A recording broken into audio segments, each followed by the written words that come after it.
How did the Houthis manage to strike Israel from over 1,000 miles away? Well, they did it by deploying a mix of Iranian-engineered ballistic and semi-hypersonic missiles, utilizing a flight path known as a skip trajectory. But that brings up a massive question. How did these weapons bypass Israel's cutting-edge Iron Dome and aero defense networks? The secret is maneuverability. Unlike conventional ballistic missiles that follow a predictable, arching curve, these newer weapons can actually zigzag mid-flight. They constantly shift their trajectory at extreme speeds, completely confusing the interceptor radars all the way down to the target.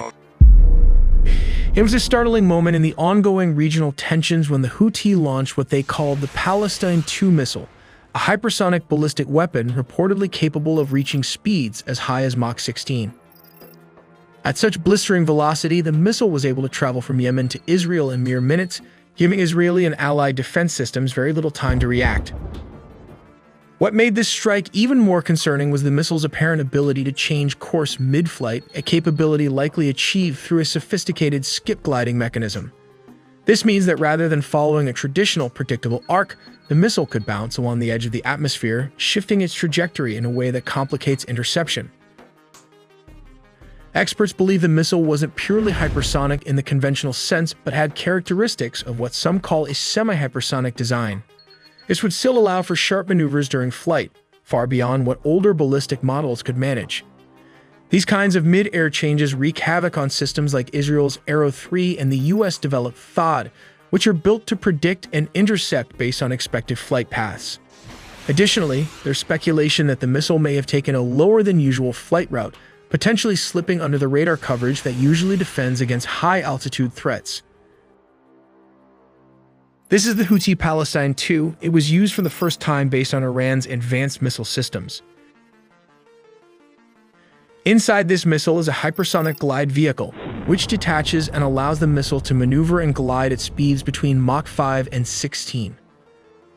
The missile has a range of around 1,500 kilometers, only slightly more than its predecessor, the Palestine I missile or Fatah I. What sets it apart from other ballistic missiles is its ability to accelerate outside the Earth's atmosphere, while its aerodynamic control surfaces enable steering to evade the famous Arrow missile's defense system made by Israel. The combination of extreme speed, sudden course changes, and possible stealth capabilities revealed a major vulnerability, even in one of the most heavily defended airspaces in the world. What this incident really drives home is that non-state actors are now gaining access to highly advanced weaponry that was once thought to be the domain of major powers. Yemen Houthi militant possessing a hypersonic missile represents a significant threat to both Israel and the United States Navy ships. To understand how the Houthi hypersonic missile works, we need to examine the functioning of Iran's missile technology and Israel's aero defense system. Let's study how the Houthi follows the same strategy as Iran when it hit Israel with almost 180 number ballistic missiles. These missiles traveled more than 1,000 miles from this valley to reach Israel's most populated city and military sites. Iran used variants of the Shahab 3 ballistic missile in its latest attack on Israel. The Shahab 3 is the foundation for all of Iran's medium-range ballistic missiles and uses liquid propellant. It can carry a warhead weighing between 760 and 1,200 kilograms, which translates to 1,675 and 2,645 pounds. How it works. Step 1. The missile is positioned at a 90-degree angle and then fired. Step 2. The ballistic missile's trajectory takes it outside or near the edge of Earth's atmosphere. Step 3.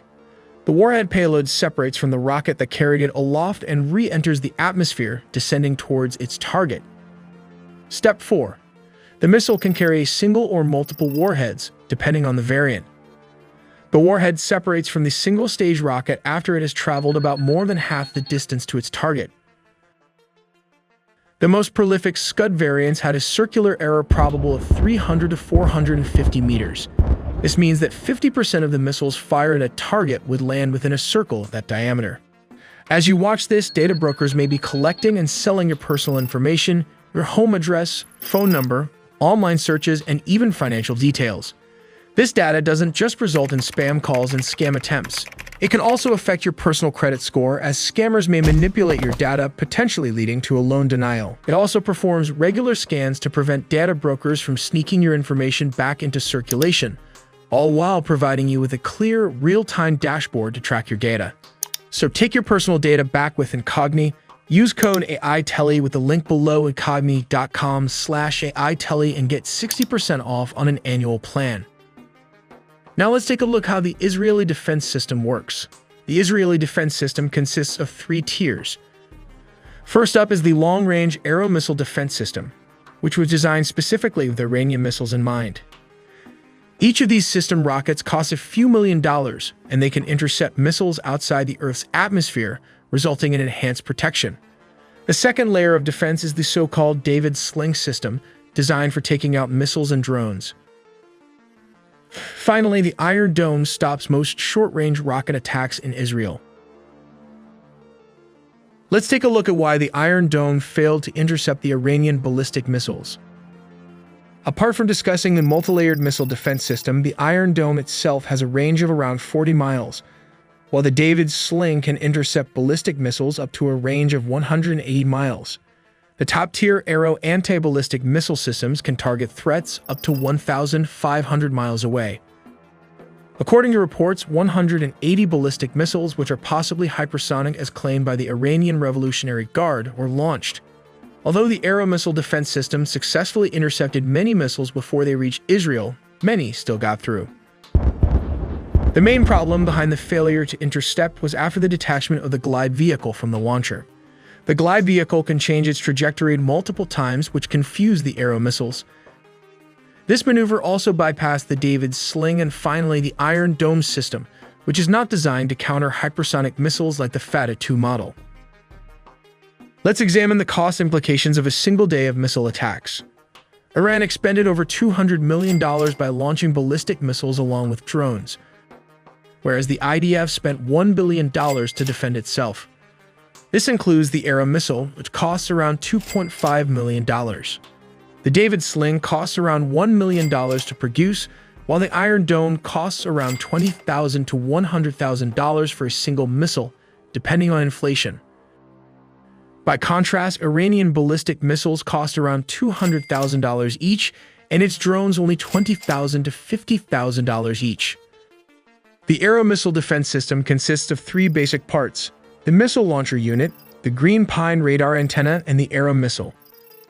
The missile launcher unit is composed of 6 erector launcher tubes, housing ready-to-fire missiles. Positioned at the rear of a 2-axle trailer, each launcher, when fully loaded with 6 launch tubes carrying ready-to-fire missiles, weighs 35 tons. The green pine radar serves as the warning and fire control radar for the Arrow 3 anti-ballistic air defense missile system. It plays a crucial role in target detection and guidance. The Arrow operates as a 2-stage missile. Let's look inside this engineering technology. This is the solid propellant booster and sustainer rocket motors.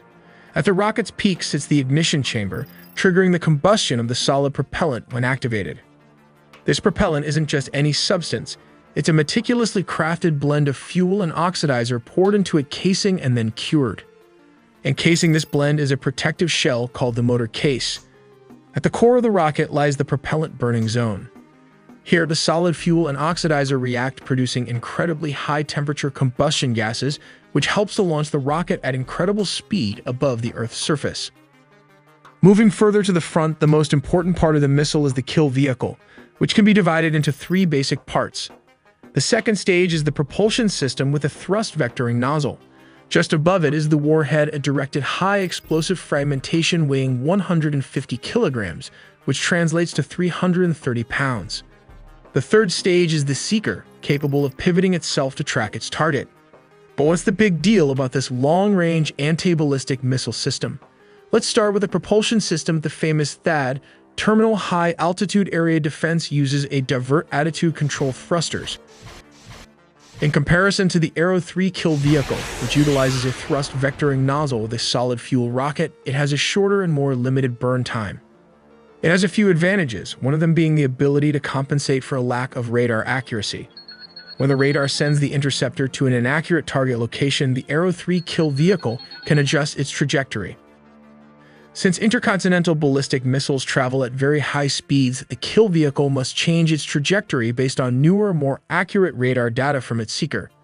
A failure to fully divert the course to the new target would result in a failure to intercept. We make original videos from scratch and animated by humans, so please subscribe to not miss a beat.